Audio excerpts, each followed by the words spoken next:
Vəzifələrə uyğun insanların yerləşdirilməsi və komandaların qurulması ən önəmli, ən vacib tərəflərindən biridir komanda quruculuğunda. Ən vacib. Bunu biz həmişə bir futbol komandasının qurulmağına da bənzətirik.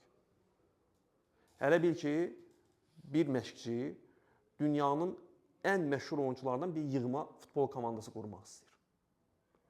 Dünyanın ən güclü hücumçusunu getirir, ən güclü qapıcısını getirir, ən güclü orta sahə oyunçusunu getirir. Mükəmməl, hamısı dünyanın ulduzlarıdır. Amma adam nə edir? Hücumçunu arxada oynatır, qapıcını öndə oynatır. Bütün yerlərini dəyişdirir bu oyunçuların. Halbuki bunlar öz sahələrində dünyanın ulduzları idi. Yəni hücumçu kimi, düzdür? Yəni Ronaldonu sən necə qapıcı qoya bilərsən ki? Nos dünya ulduzudur. Yəni bu hücumda dünya ulduzudur da. Adam müdafiədə o performansı heç vaxt göstərə bilməz. Komandaçılıqda da eynidir. Bu biznesdə də, satışda da eyni şeydir. Yəni satışda ən uğurlu adamı səni aparıb logistikada necə dəyərləndirə bilərsən? Bu adam burada irəli getməlidir, burada uğur qazanır, burada inkişaf edir.